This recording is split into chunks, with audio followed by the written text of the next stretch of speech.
Tonight, on Pot Talks. The cost of confusion. How misclassification shapes everyday life.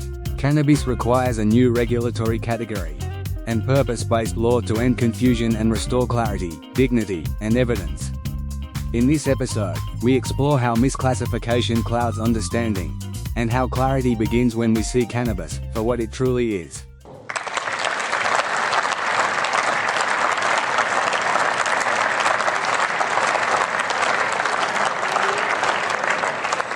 Confusion is one of the most common experiences people have with cannabis law, and one of the least understood. It's not just about uncertainty, it's about contradiction. When the rules themselves don't align, even trying to explain them can add to the fog. Exactly. And that fog isn't accidental, it's what happens when cannabis is placed in the wrong legal category. Every system built around that category inherits its flaws. Medical, criminal, industrial, even cultural. Our goal tonight isn't to list every contradiction. It's to show why those contradictions exist, and how they can be resolved. So if you've ever felt unsure about what's legal, what's medical, what's allowed or what's safe, you're not alone. That uncertainty isn't a personal failing, it's structural. It's the outcome of laws that treat cannabis as alcohol, as an illicit drug, as a pharmaceutical, and as a criminal justice issue, all at once. When institutions operate from conflicting assumptions about what cannabis is, the public experiences the result as confusion. And tonight, we'll walk through that confusion step by step.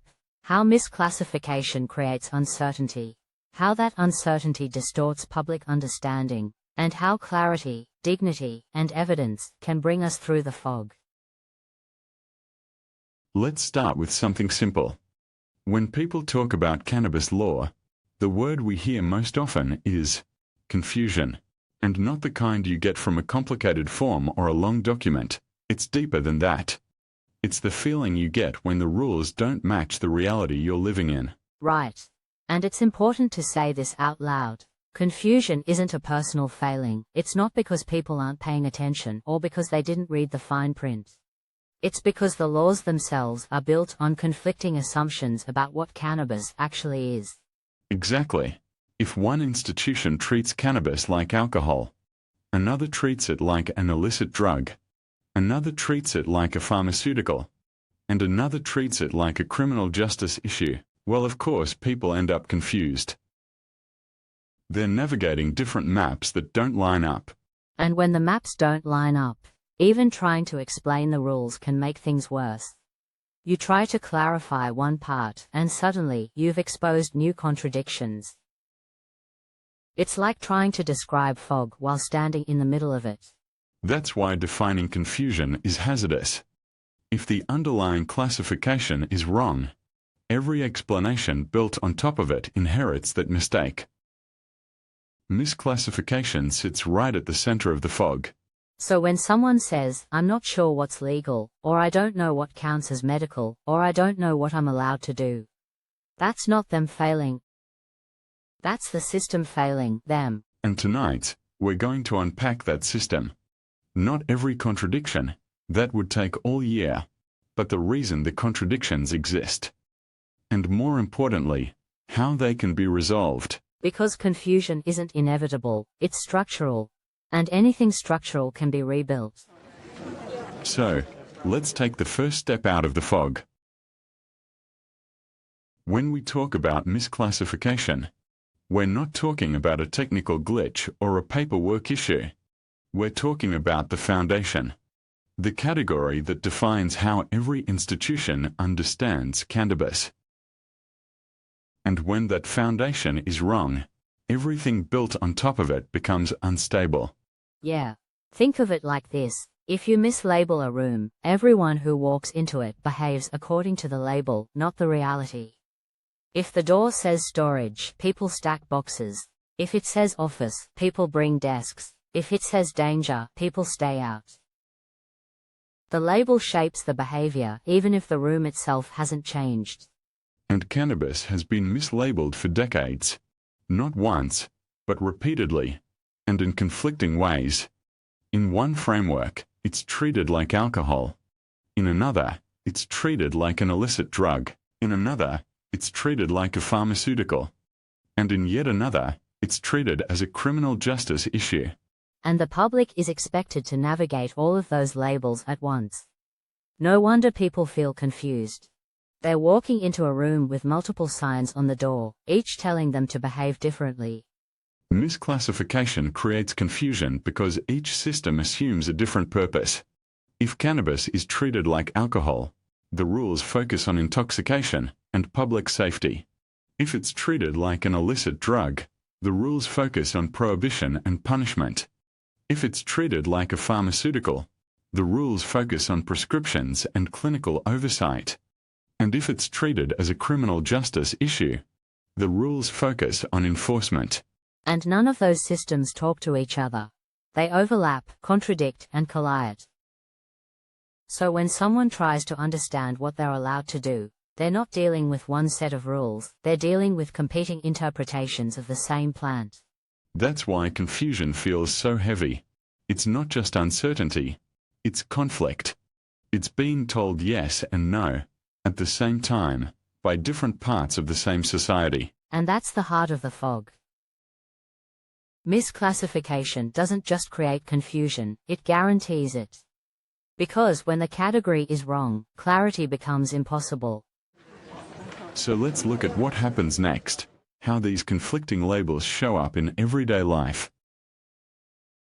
So if misclassification creates confusion, the next question is obvious.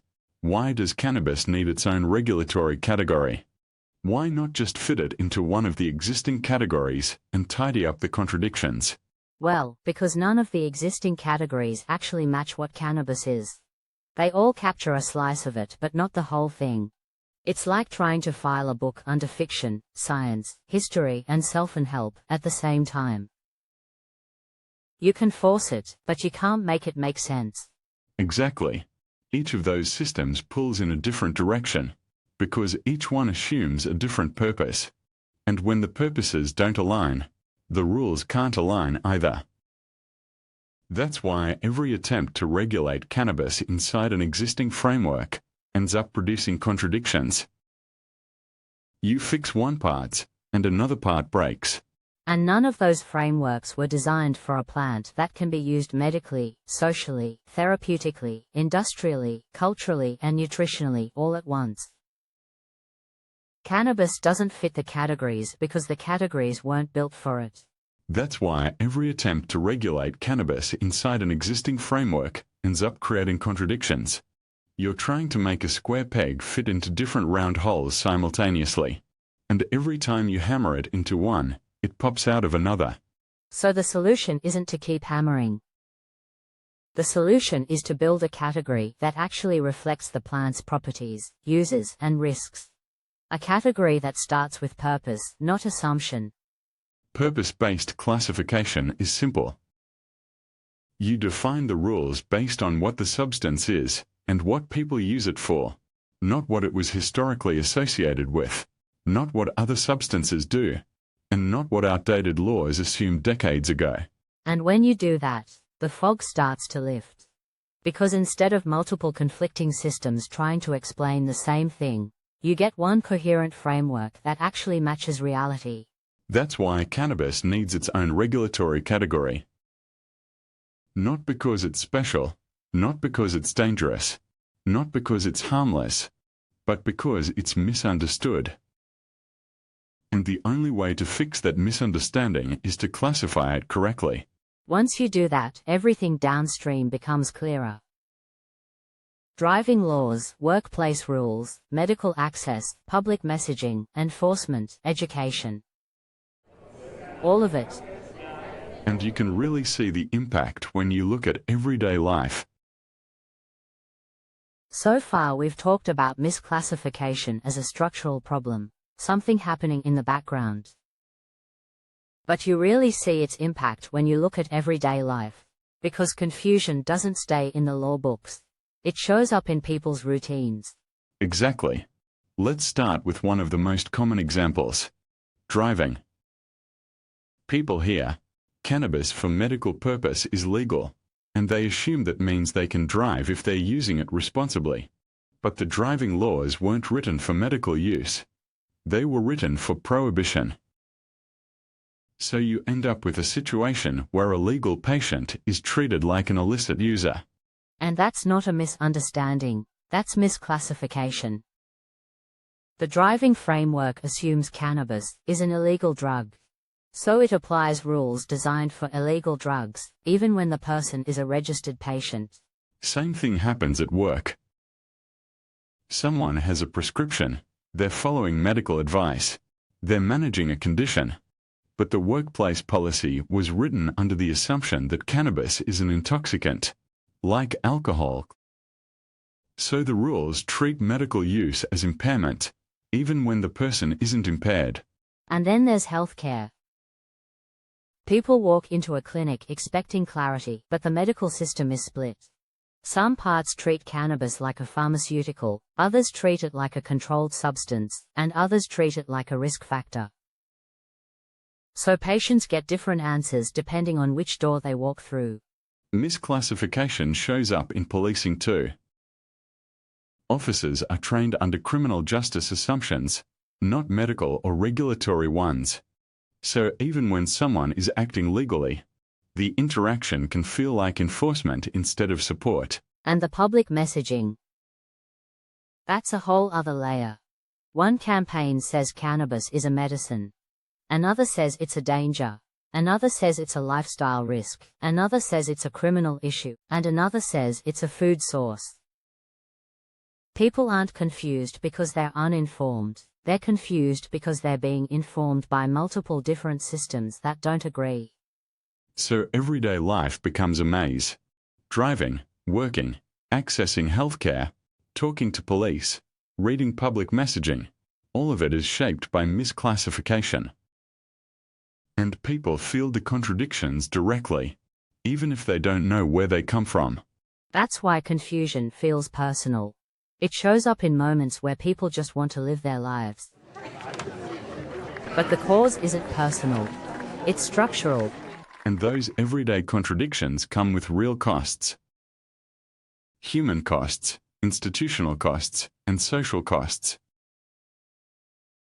When we talk about misclassification, it's easy to think of it as a technical issue, something happening in legislation, policy, or bureaucracy.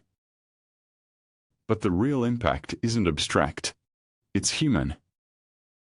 Misclassification affects people's dignity, their safety, their confidence, and their trust in institutions.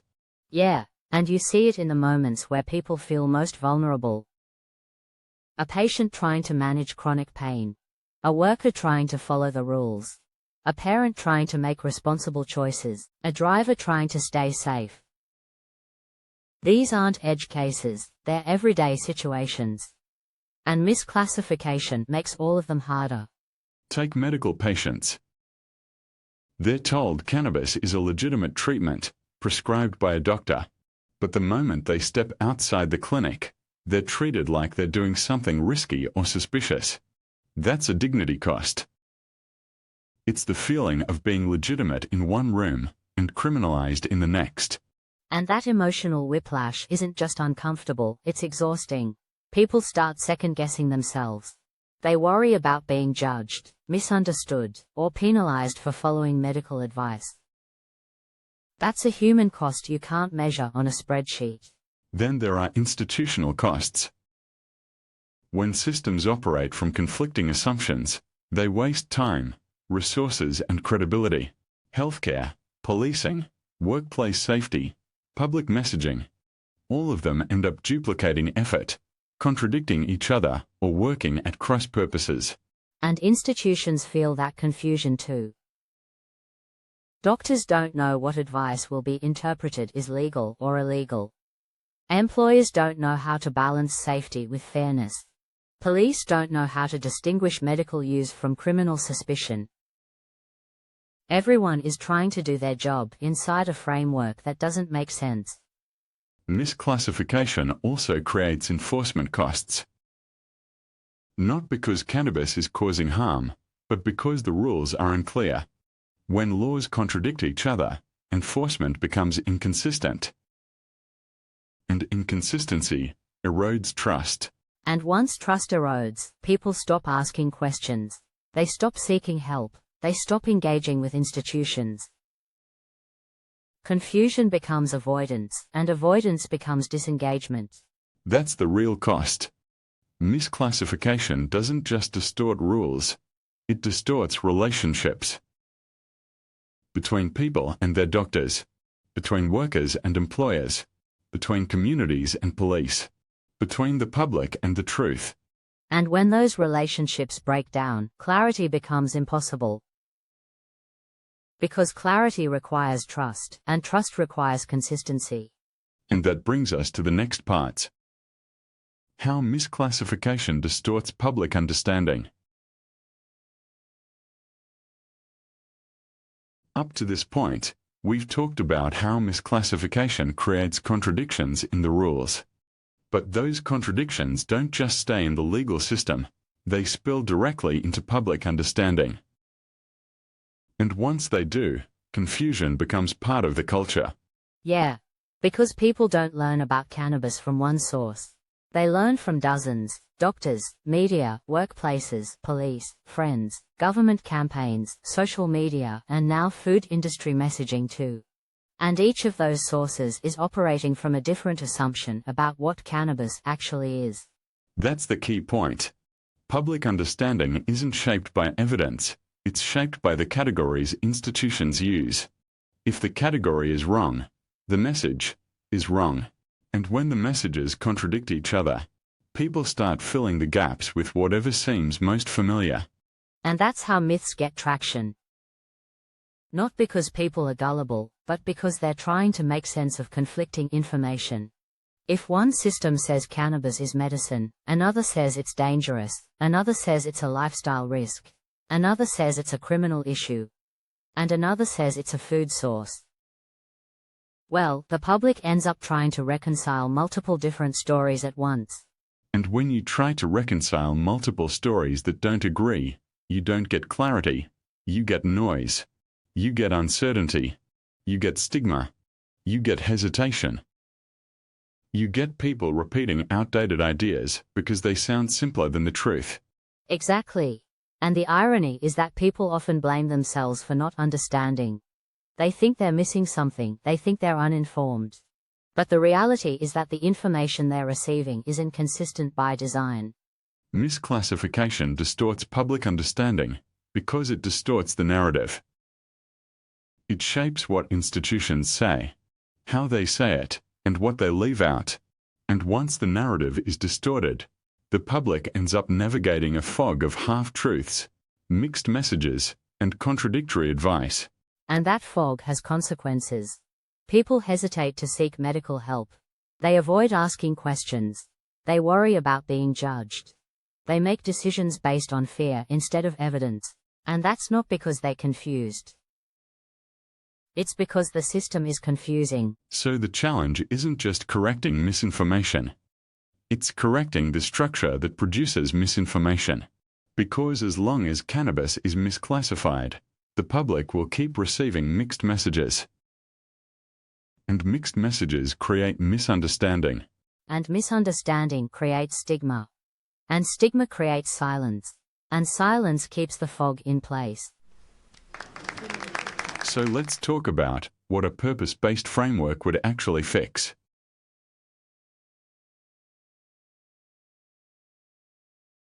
So far, we've talked about the fog, the confusion, the contradictions, the mixed messages. But none of this is inevitable. Misclassification creates confusion, which means correct classification can remove it. And that's where purpose-based law comes in. Yeah. Purpose-based law starts with a simple question. What is cannabis actually used for? Not what it was historically associated with, not what other substances do, and not what outdated laws assumed decades ago, but what people actually use it for today. And once you start with purpose, everything downstream becomes clearer. You can build rules that match reality instead of fighting it. You can design frameworks that reflect medical use, social use, therapeutic use, industrial use, cultural use and nutritional use, without forcing all of them into one mismatched category. Right now, every system is trying to regulate cannabis based on a category that doesn't fit. Driving laws assume it's an illicit drug. Workplace rules assume it's alcohol. Healthcare rules assume it's a pharmaceutical. Public messaging assumes it's a risk factor. Food regulations assume it's a seed. And none of those assumptions talk to each other. Purpose-based law fixes that problem by giving cannabis a category of its own, one that reflects its properties, its uses and its risks. Once the category is correct, the contradictions stop multiplying. And the benefits show up everywhere. Driving laws become consistent. Workplace policies become fair, medical access becomes clearer. Enforcement becomes predictable. Public messaging becomes coherent. People stop getting multiple different answers to the same question. Institutions benefit too. Doctors get clarity about what they can recommend. Employers get clarity about what counts as impairment. Police get clarity about how to apply the law consistently, without treating lawful personal use as a criminal matter. Regulators get clarity about how to design rules that actually work. And the public gets something even more important. Dignity. Because when the rules make sense, people stop feeling like they're doing something wrong just by trying to follow them. Purpose-based law doesn't make cannabis special. It makes cannabis accurate. And accuracy is what removes confusion. Once the category is correct, the fog lifts.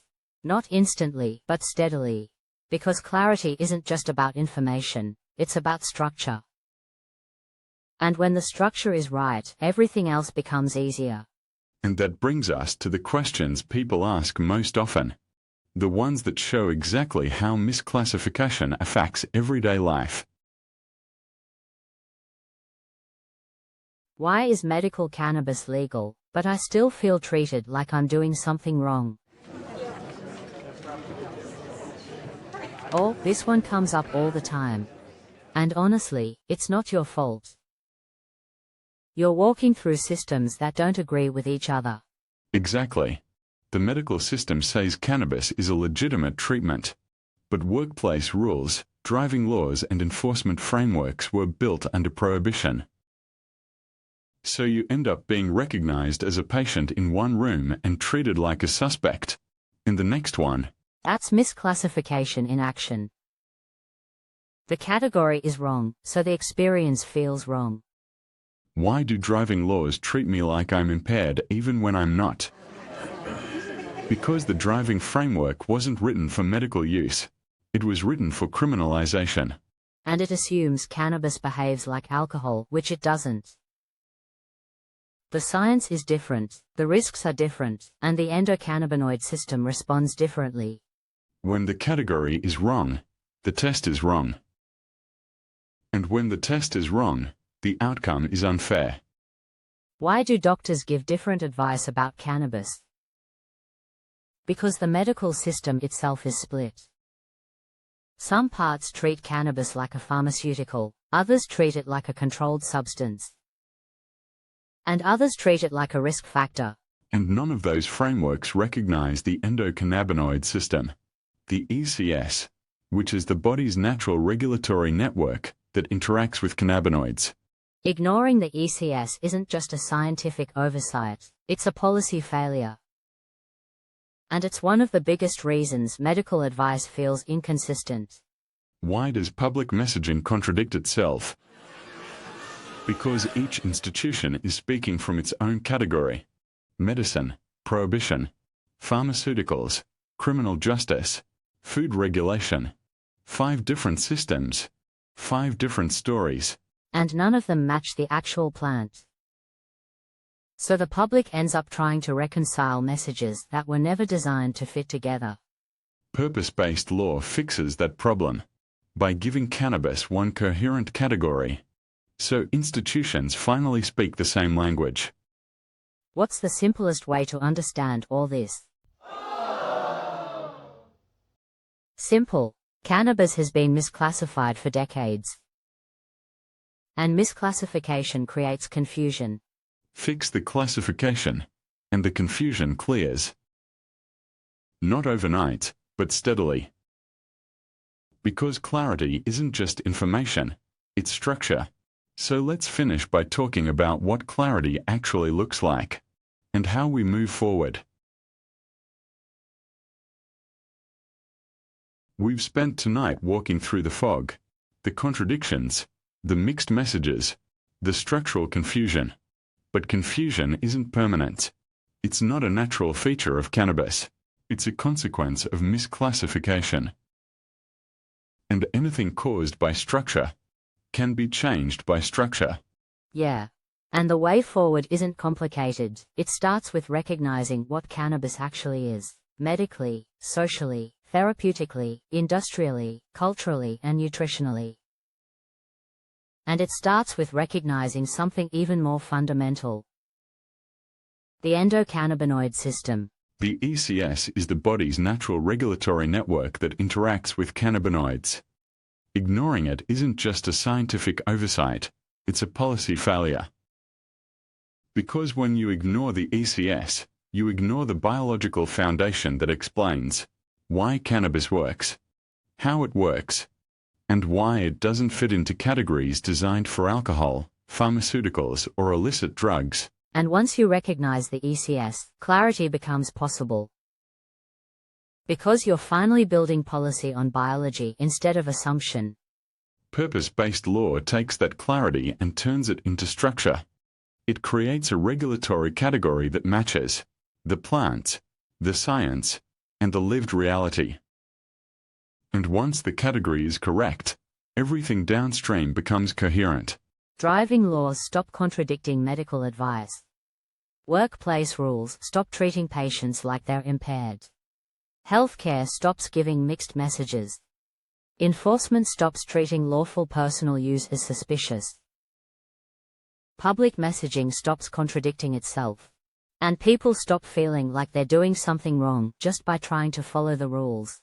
Clarity isn't just about information, it's about alignment.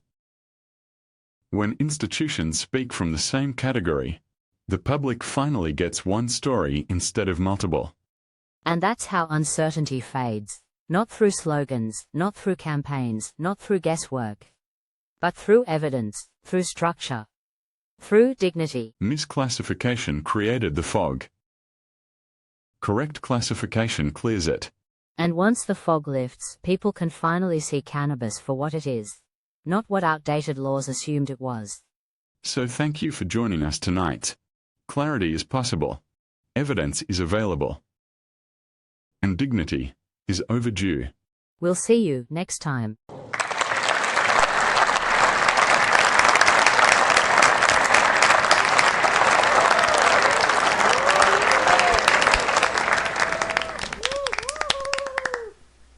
Tonight, Bill and MJ showed how misclassification creates confusion. But let's be honest, confusion isn't the problem. The problem is the legislation that manufactures it. We have laws that treat cannabis as 5 different things at once: a medicine, a danger, a lifestyle risk, a criminal issue, and a food source. 5 categories. 0 coherence. We have driving laws written for prohibition, workplace rules written for alcohol, medical rules written for pharmaceuticals, enforcement rules written for suspicion, and food rules written for hemp seed.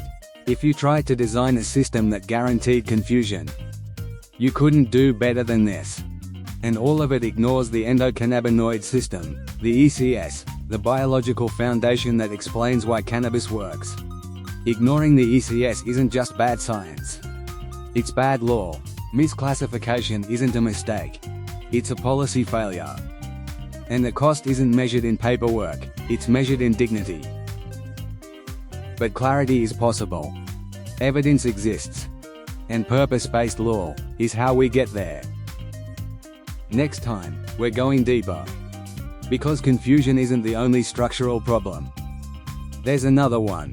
Older, heavier, and far more damaging. It's called stigma. Join us for the next episode of Pot Talks.